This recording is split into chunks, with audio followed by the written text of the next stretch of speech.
Agradecemos a todos que têm estado conosco estudando a palavra de Deus a cada semana. Vamos fazer uma oração para que Deus nos conduza. Nosso Deus e Pai, esteja conosco, guia nos momentos que se segue a estudar a tua palavra. Pedimos essas bênçãos em nome de Jesus. Pedimos. Amém. O tema dessa semana fala sobre surpreendidos pela graça. Nós vamos entender que a graça de Deus atua muito mais do que a gente imagina. E muitas vezes nós somos pegos, às vezes de surpresa, porque a gente não esperava que fosse daquela forma. E nós vamos começar justamente com a palavra misericórdia, para entender o que significa isso. Hebreus 11:31 diz assim: pela fé, Raabe, a prostituta, não foi destruída com os desobedientes, porque acolheu os espias com paz. Então, Raabe aqui, era prostituta, mas ao ter contato com o povo de Deus, ela decidiu mudar o rumo dela. Essa decisão, a Bíblia diz que é pela fé. Por que é pela fé? Porque ela não tinha plena certeza se ia dar certo, se não ia dar certo. Mas ao agir, baseado na convicção que ela tinha, ela acolheu, o povo de Deus, que eram os espias, espias aqui são espiões, são pessoas que foram caminhadas, para ver como é que era a terra, e ela acolheu eles com paz. Não delatou eles, protegeu eles no momento em que eles estavam, assim, naquele momento.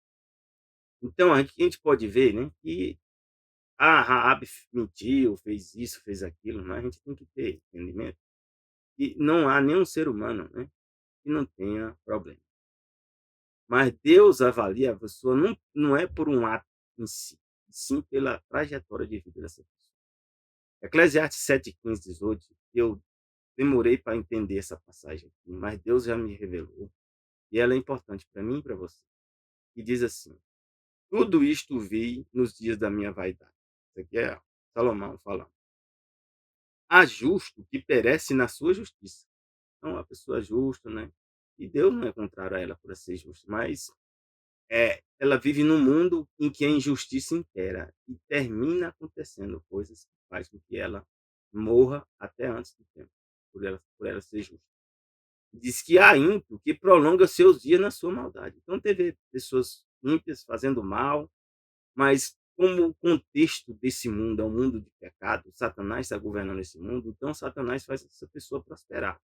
E essa pessoa vai fazendo maldades e maldades e maldades, e aparentemente não ocorre nada mal com ela. Então aqui diz Salomão, não seja demasiadamente justo. Ou seja, não procure, justiça própria. A justiça nossa tem que vir de Deus. Nem seja demasiadamente sábio, não ache que saiba tudo, mesmo que você tenha um grande conhecimento. Por que te destruirias a ti mesmo? Então, às vezes, o excesso, do que a gente acha ser sábio, do que a gente acha de ser justo, nos leva ao quê? A nossa própria destruição. Então, a gente tem que ter cuidado, tem equilíbrio, tem que ser prudente.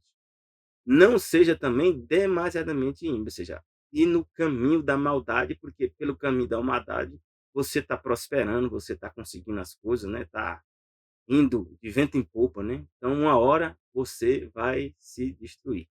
Diz aqui, não sejas louco, porque morrerias fora do teu tempo. Então, você está acelerando a sua morte. O ímpio. O que é o ímpio? A pessoa que se opõe a Deus. Ela sabe que Deus existe, mas mesmo assim ela está contra Deus. E aqui diz, bom é que retenhas isso e que também daquele não retires da tua mão. Ou seja, tem equilíbrio. Mas o equilíbrio, nós não conseguimos nos equilibrar. Por isso que aqui ele dá a solução. Porque quem teme a Deus escapa de tudo isso. O que é temer a Deus? Ter Deus em suprema consideração. Colocar Deus sempre em primeiro lugar. Se nós colocamos a Deus sempre em primeiro lugar, Deus vai nos equilibrar. Nem nós vamos ser ímpios, nem nós vamos ser sábios demais, nem justos demais. E aí nós vamos viver uma vida equilibrada.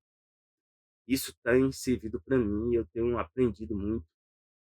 E espero que você também aprenda. Pode estar acontecendo algo na sua vida que era necessário você ouvir essa mensagem. E aqui diz mais assim, Tiago 2,13 diz, porque o juízo será sem misericórdia sobre aquele que não fez misericórdia. Então, o que é misericórdia? Alguém está em dívida e mesmo assim você perdoa a dívida. Você ajuda a pessoa que está na dívida a se recuperar. E diz que a misericórdia triunfa no juízo. Então, Deus mostra que no final de tudo, no julgamento final, a misericórdia é que vai triunfar. Porque nós todos somos pecadores. E se formos julgados, seríamos condenados. Salmo 116:5 diz assim: piedoso é o Senhor e justo. Piedade está relacionada com misericórdia, com compaixão.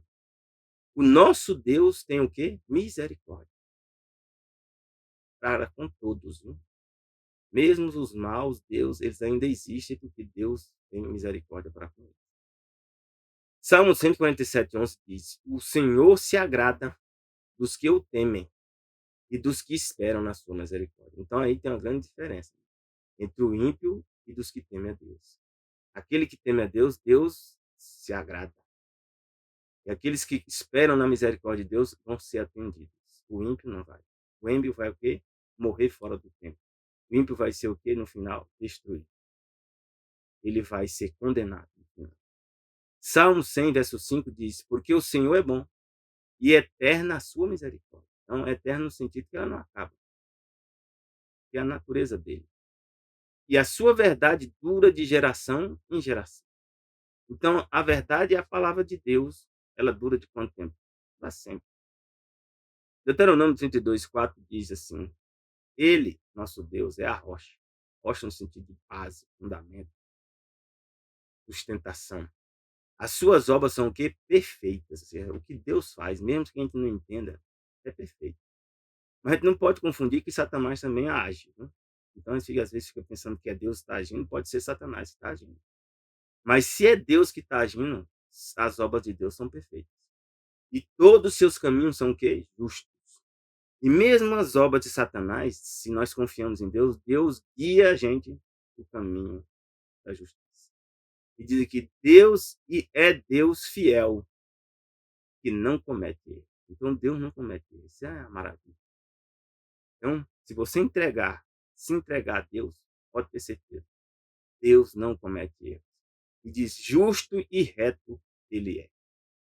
No sentido que ele vai nos conduzir para a eternidade. Então, Deus deu uma segunda chance para a humanidade. Desde quando? Desde que Adão e Eva pecaram. Jesus vem, conversa com Adão e Eva, faz um sacrifício de cordeiro e coloca, né, cobre, né, Adão e Eva com peles, né, de animais. Primeiro sacrifício e revela que haveria um sacrifício. Revela que haveria alguém que ia salvar a humanidade. E no final, ele próprio, Deus, torna-se humano e assume essa responsabilidade. Então nós estamos na segunda chance, toda a humanidade. E né, as coisas acontecem, né, ao longo da nossa vida, na vida das pessoas, que Deus vai dando segunda chance também. Josué 2:1 diz: e Josué, filho de Num, enviou secretamente de Sitim 2 homens a espiar, dizendo: ide reconhecer a terra de Jericó. Josué, né, a Bíblia diz, ele foi enviado na época de Moisés para ser um dos espias. Foram 12. Agora ele envia quanto? 2. E disse: esses 2 foram reconhecer a terra de Jericó novamente. E o tempo tinha passado, 40 anos, né? Então agora já estava outra realidade. E diz: foram, pois, e entraram na casa de uma mulher prostituta. Interessante, tem coisa que acontece. A gente pensa que é um evento qualquer, né? Mas a gente pode ver mesmo que nada acontece. Entra na casa de uma prostituta, uma mulher prostituta, cujo nome era Raabe, e dormiram ali. Diz aqui, Provérbios 20:18, fala: os conselhos são importantes para quem quiser fazer planos. E quem sai à guerra precisa de orientação. Por isso que Josué orou a Deus, pediu orientação de Deus, mas tem coisas que nós temos que fazer a nossa parte. A gente tem que obter conhecimento, fazer bons planos, porque aqui eles estavam saindo o quê? Para a guerra. E para ter bons planos, nós temos que ter informações.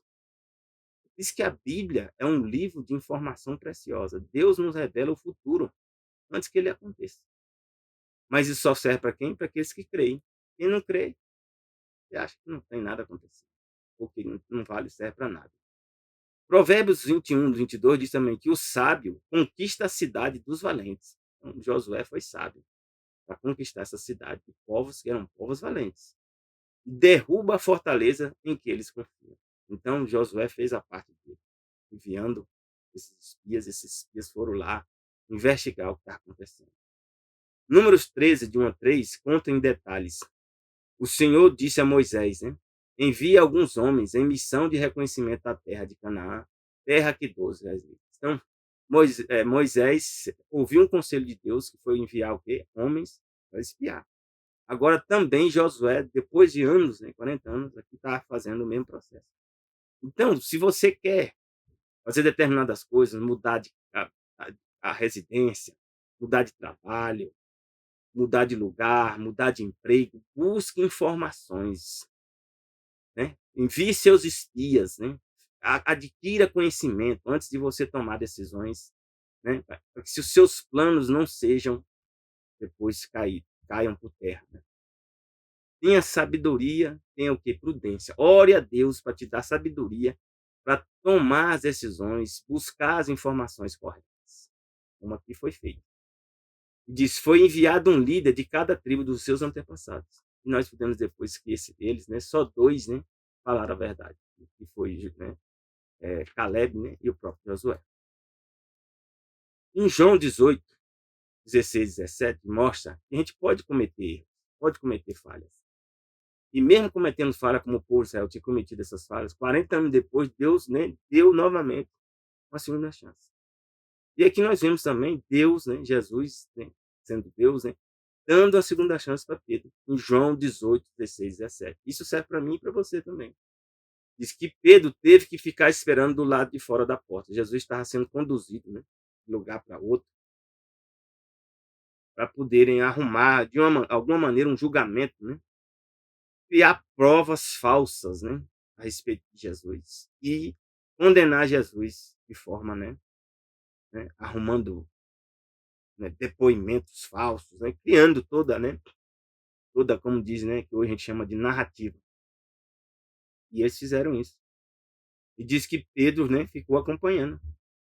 E diz que o outro discípulo, que era conhecido como sacerdote, voltou e falou com a moça encarregada da porta e fez Pedro entrar. Então Pedro entrou. Alguém que conhecia, né, o povo lá, fez com que Pedro entrasse. Então a mulher logo, né, olhou para Pedro e perguntou: "Você não é um dos discípulos desse homem?" E aí, meus irmãos, nós temos que ter muito cuidado. Não basta só conhecer Jesus. Não basta só saber que Jesus é Deus, que Jesus é a verdade. Nós não devemos negar Jesus. Ele diz aqui: "Não sou". O que é negar Jesus? Significa negar Jesus. É quando Jesus diz algo e você contesta, ou desdiz, ou seja, você diz que não, você diz que aquilo não é a verdade, que Jesus não é a verdade, e o que Jesus disse também não é a verdade. Você está negando Jesus. E alguns nem querem nem reconhecer como Pedro a Jesus, em determinados momentos, em determinadas situações. E Pedro nega Jesus 3 vezes. E Jesus espera e aguarda que ele se arrependa. Ele se arrepende. Mas a segunda chance requer compromisso, requer testemunho. Assim como você deu um testemunho de não ter negado Jesus, como Pedro negou Jesus, ele tinha que dar agora um testemunho público, né? E mudou de caminho, mudou de rumo.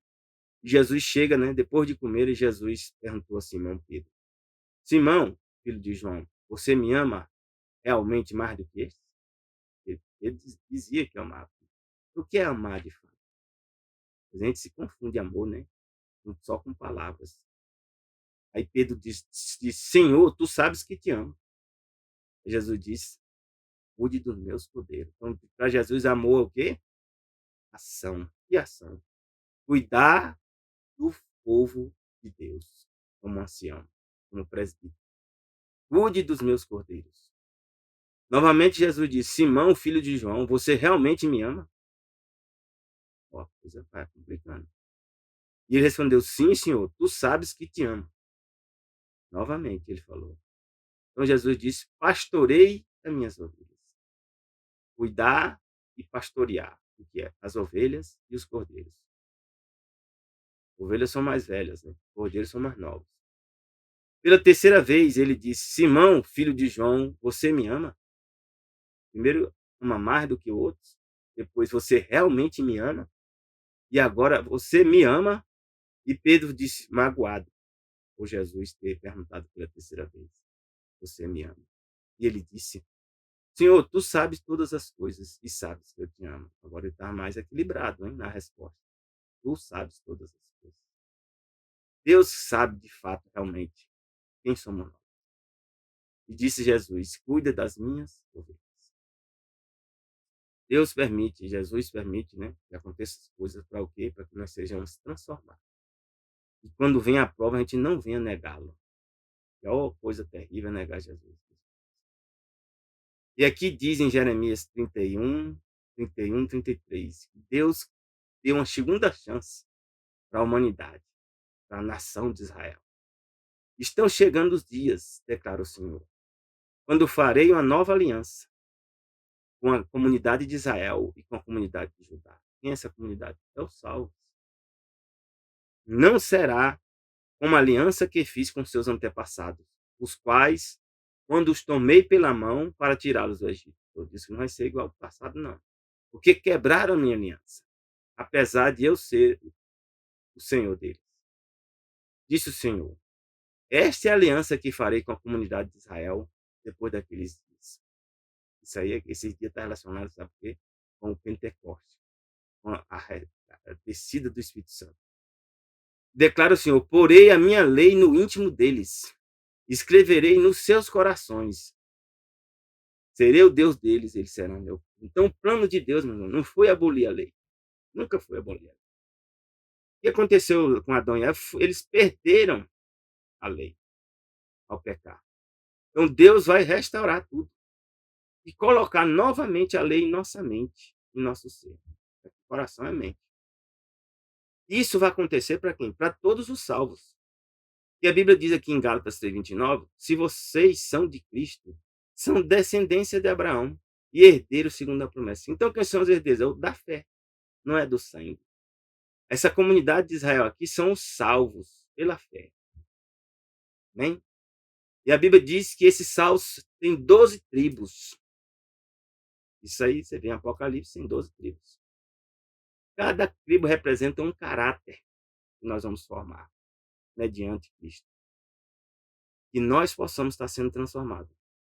E a lei de Deus seja o quê? Sendo colocada em nossa mente e nosso coração. Deus diz aqui para mim e para você que às vezes em lugares inesperados é onde você vai ter de fato amizade, onde você vai ter de fato, sabe o que? Acolhimento. E eu aprendi um ditado: amigo que pode se tornar inimigo. E há inimigo que você pensa que é inimigo que pode ser seu maior amigo. Há pessoas, né, que caem e você ajuda a levantar. E que no futuro é essa pessoa que vai te ajudar a levantar também, se você cair. Então tenhamos muito equilíbrio, muito cuidado a dizer quem é amigo e quem é inimigo. Nós não sabemos. Só Deus sabe. Josué 2:8-13 diz, conta a história. Antes dos espiões se deitarem, Raabe subiu ao terraço e lhes disse: sei que o Senhor lhe deu esta terra. Ela não. Aparência, né? Não engana, né? Parente inimigo confessa: sei que o Senhor lhes deu essa terra. Vocês nos causaram medo terrível, e todos os habitantes dessa terra estão apavorados por causa de vocês. Pois temos ouvido como o Senhor secou as águas do Mar Vermelho, e alguns já têm dúvida que essas águas foram secadas. Né? Perante vocês, quando saíram do Egito, todo canto é falado isso. E alguns dizem, não, não foi, não. Foi um momento que a água estava baixa. Onde é que acontece isso? No mar Mediterrâneo. Pois temos ouvido como o Senhor secou as águas do Mar Vermelho perante vocês quando saíram do Egito. E o que vocês fizeram ao leste do Jordão com Seom e Og, né? Venceram esses dois grandes reis. 2 reis amorreus que aniquilaram. Ela fala aqui, quando soubemos disso, o povo desanimou-se completamente. Por causa de vocês, todos perderam a coragem. Então, quem é do povo de Deus, meus irmãos, e que obedece a Deus, o mundo teme. Eles perdem a coragem. Pois o Senhor, o seu Deus, é Deus em cima, nos céus e embaixo na terra. Oh, meu irmão. Alguém que era inimigo ia ser conquistado, está confessando, reconhecendo que o Deus de Israel é o Deus em cima, nos céus e embaixo na terra. E tem um detalhe aqui: os céus está em cima e a terra está embaixo. O modelo de globo, isso é complicadíssimo. Quando a gente sai do globo, onde é que é embaixo? Onde é que é em cima? Jurem-me pelo Senhor que, assim como eu fui bondosa com vocês, vocês também serão bondosos com minha família. Então ela, pela fé, tomou um voto, acolheu eles e pediu um voto. E disse: deem-me um sinal seguro de que pouparão a vida de meu pai e da minha mãe. Então, a mensagem de Deus, meus irmãos, de condenação é para todos os ímpios. Mas se o ímpio se arrepende e busca estar com Deus, Deus acolhe. Como esse caso dessa senhora aqui. E acolheu não só ela, mas a mãe, pai, irmãos e irmãs e tudo os que lhes pertence. E livrou eles da morte. Mas o ímpio, que não se arrepende, não é livrado da morte. Isso não acontece. E Hebreus 11:31 diz: pela fé, a prostituta Rabi, por ter acolhido os espiões, não foi morta com os que haviam sido desobedientes. Não é só ela não, né? Os familiares dela. E diz aqui, Tiago 2:24-26, que a fé implica em obras, em ações. Vejam que a pessoa é justificada por obras, não apenas pela fé. Caso semelhante, ele explica, é o de Raabe, a prostituta. Não foi ela justificada pelas obras? Quando acolheu os espias e os fez sair por outro caminho? Assim como o corpo sem espírito está morto, também a fé sem obras está o quê? Morta. Então, meus irmãos, para Deus, o que importa não é só falar, não é só dizer, é agir. E para Deus mais importa agir do que falar. Se você agir, Deus já está vendo a sua fé, mesmo sem você falar. Mas para agir, nós temos que estar em oração, porque senão a gente vai negar Jesus.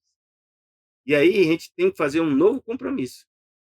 E aqui Josué 2:14-21 diz assim: as nossa vida pelas de vocês. Falar. E os homens garantiram, se você não contar o que estamos fazendo, não seguir a Deus, meus irmãos. Não é do jeito que a gente pensa, do jeito que a gente acha. Existem condições. Aqui para Raabe ser salva, tinha condições.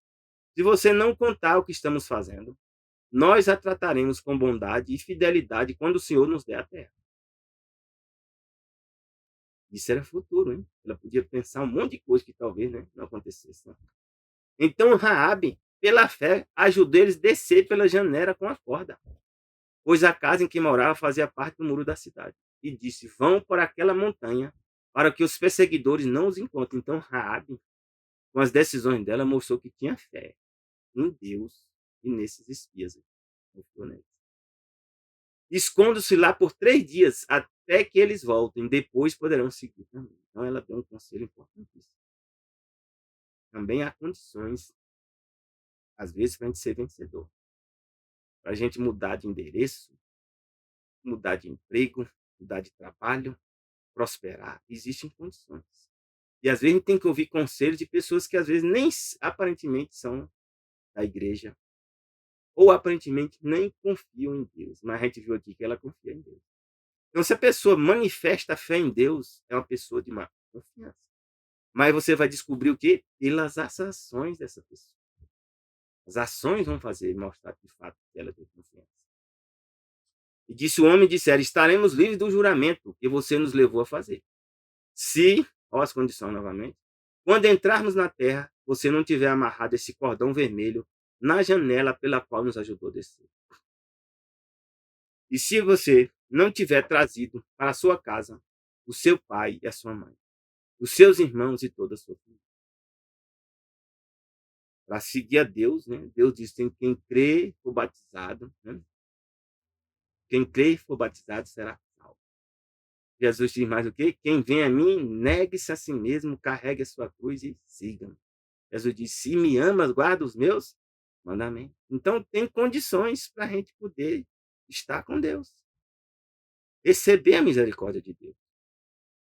E ele diz mais que qualquer pessoa que sair da casa será responsável por sua morte. Então, se a gente sair das condições que Deus estabeleceu para a gente ir para o céu, também nós vamos ser responsáveis por nossa morte. Eu quero um exemplo, Judas. Judas quebrou as condições, né, traindo Jesus. Então, ele foi responsável pela própria morte. E diz aqui, e nós seremos inocentes. Então, nós temos que pregar o evangelho para as pessoas, mostrando a verdade. E deixar que a pessoa escolha a verdade. Ela que tem que escolher. Se a pessoa não aceitar, nós somos inocentes. Nós fizemos nossa parte. A gente não pode, né, mentir, nem dizer que Deus não disse o que ele disse. Nem dizer que ele disse algo que ele não disse. Tem que ter muito cuidado. Mas seremos responsáveis pela morte de quem estiver na casa com você, caso alguém toque nessa pessoa. E se você contar o que estamos fazendo, estaremos livres do juramento que você nos levou a fazer. Não existem condições para receber a misericórdia de Deus. Existia no passado, existe hoje também, no presente.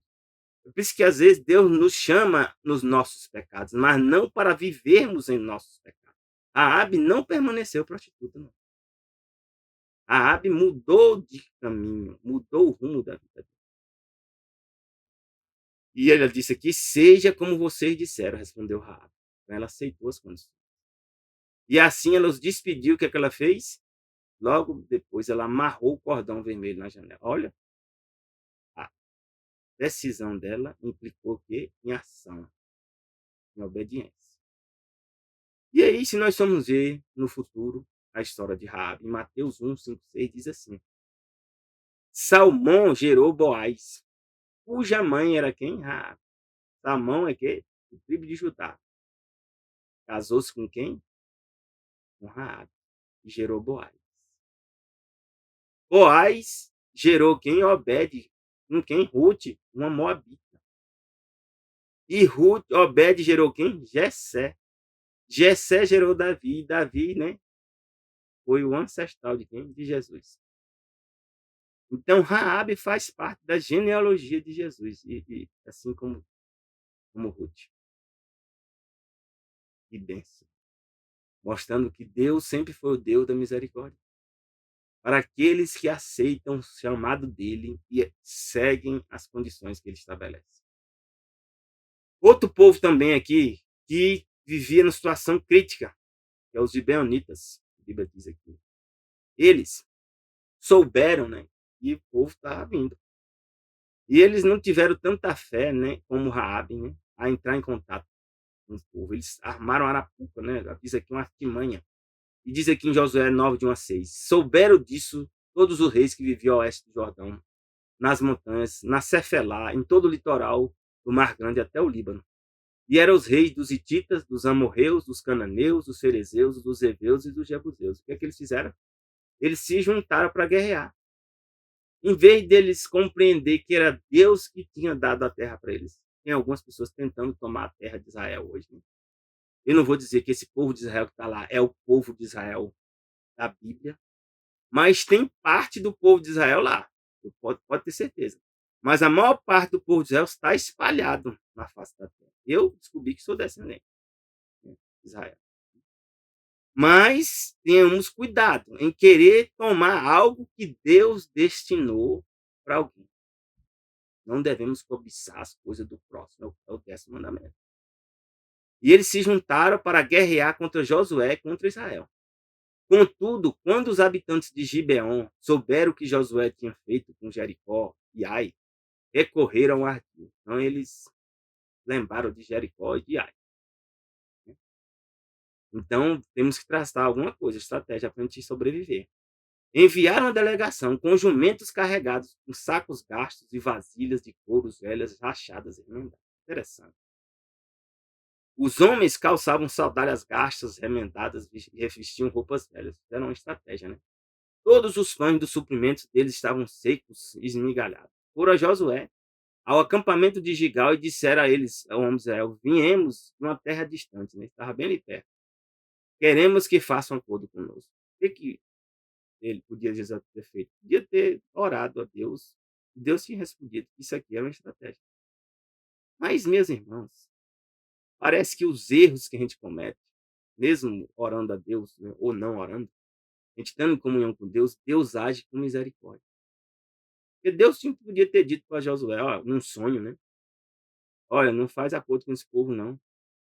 Esse povo está tentando enganar vocês. Mas Deus não falou. E diz aqui, Josué 9, 14, 16. Os israelitas examinaram as provisões dos heveus, mas não consultaram ao Senhor. Se tivesse consultado, Deus tinha respondido? Podia ter respondido. Poderia ter respondido. Mas também poderia não ter respondido. Nem sempre Deus responde porque a gente orou. Nem sempre. Então Josué fez um acordo de paz com eles, garantindo poupar-lhes a vida, e os líderes da comunidade o ratificaram com o juramento. Mas esse não era o povo que as terras iam ser invadidas? Sim, mas Deus não falou que era para matar todos, né? Que era para destruir todos, mas sim para tomar posse da terra. Esse povo aqui podia deixar a terra, o povo de Israel, e ir morar em outro lugar. É uma solução. Então Deus não destinou o povo à destruição. Há alguns aqui, que os amalequitas, Deus falou que era para destruir. E eles tentaram enfrentar o povo de Israel e Deus falou, é para destruir. Ou seja, Deus julgou. 3 dias depois de fazer o acordo com os gibeonitas, os israelitas souberam que eram os vizinhos que viviam perto dele. E agora? Coisa complicada, né? Porque Deus disse que não era para fazer acordo com eles. Mas não era para fazer acordo com eles o quê? Para adorar os falsos deuses, né? Participar das cerimônias religiosas, comer as comidas, né? E os manjares, né? Se envolver com as mulheres, né? Prostitutas que existiam nos templos, né? As mulheres prostitutas, né? E homens prostitutos também, né? E Deus disse que é homem deitando também com homem. Também existia no passado isso. Então não era para participar desse sistema de idolatria. Mas se essas pessoas se arrependessem e quisessem fazer parte do povo de Israel, Deus ia aceitar. Está na escrita que Deus aceita. Então diz Josué 9:19. Fizemos a eles o nosso juramento em nome do Senhor, o Deus de Israel, por isso não podemos tocar nele. Então, diz aqui, Josué 9, 21, 23. Todavia, nós os vamos tratar assim. Nós vamos deixá-los viver, para que não caia sobre nós a ira divina por quebrarmos os juramentos que lhe fizemos. Então tem que ter muito cuidado com o juramento que a gente faz. Se o juramento está de acordo com a palavra de Deus, a gente tem que manter esse juramento. E se a gente não conseguir manter esse juramento, aí é como Pedro, se arrepende. Confessa a Deus o seu pecado. Não vá fazer novamente novo juramento, né? Que você não vai cumprir. Deus vai de perto. Mas tome muito cuidado para não repetir. E Pedro disse que nem né, que ia assar da espada e ia defender Jesus. Né? E negou Jesus 3 vezes.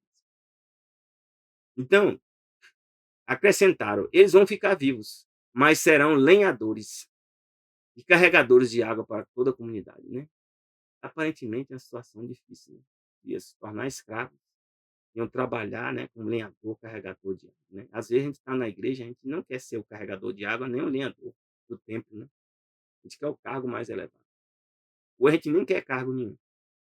Mas às vezes Deus nos traz para dentro, né, a obra dele, para a causa dele, para a gente trabalhar nisso aí.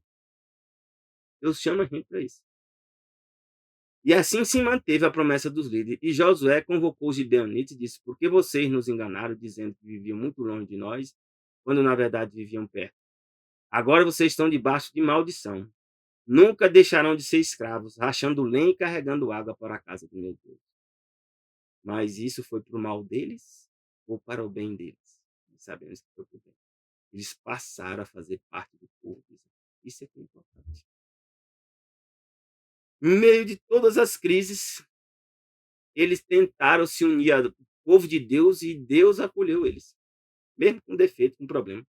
E Deus faz isso também conosco.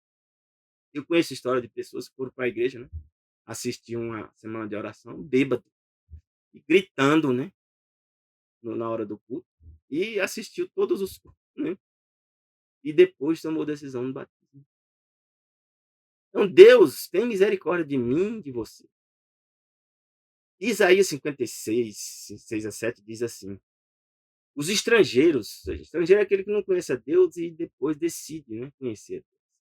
Os estrangeiros que se unirem ao Senhor para servi-lo, é o caso desses aqui, gibeonitas, para amar o nome do Senhor e para prestar culto, todos que guardarem o sábado, ó, o sábado aqui, sem profaná-lo.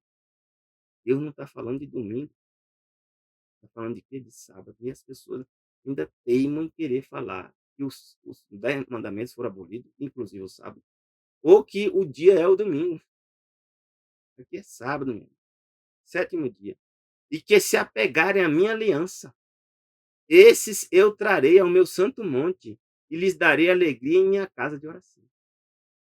Seus holocaustos, seus sacrifícios serão aceitos no meu altar. Então você vai fazer parte do povo de Israel. Eu faço todos nós que aceitamos Jesus. Já não somos mais estrangeiros, nós somos agora povo de Deus. Pois a minha casa será chamada casa de oração para quem? Para todos os povos que aceitarem esse chamado.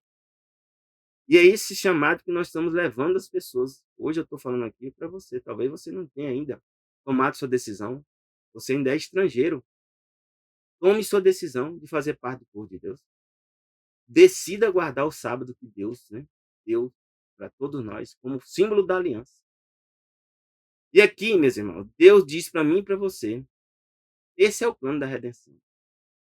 Está lá em Deuteronômio 30, 10, 12, 32, 10, 12. Numa terra deserta, ele o encontrou. Então nós somos encontrados por Deus numa situação crítica.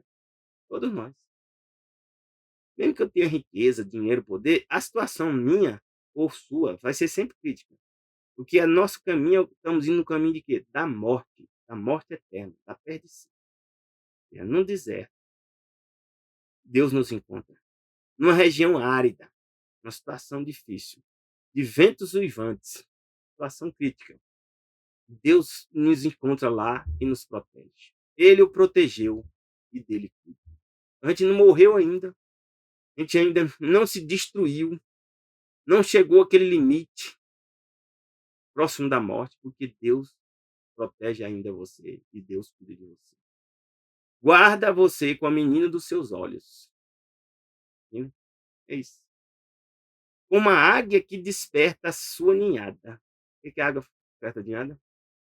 Ela paira sobre os filhotes. Estende as asas para apanhar-se. Para apanhar onde estiverem. No meio da multidão. No meio do carnaval. No meio da boate. No meio do prostíbulo. No meio do roubo. Né, da violência. Deus vai lá e estende as mãos, as asas para te pegar. Deus fez isso comigo. Pode fazer, está fazendo com você também. Leva a gente sob as asas dele. Traz para o quê? Para a causa dele, o povo dele. E diz que o Senhor sozinho é que nos leva. Nenhum Deus estrangeiro ajuda. Porque todos os outros são demônios. Aceite esse Deus, que é o Senhor, nosso Senhor Jesus Cristo. E te ama. Quer te salvar. Eu já aceitei. Estou levando essa mensagem para ti hoje. Desejo a ti o quê? Um bom fim de semana. Já desejo a ti um feliz sábado, que começa quando? Não se esqueça. Pôr do sol da sexta ao pôr do sol do sábado. Graça e paz de Deus para ti e teus familiares. Amém.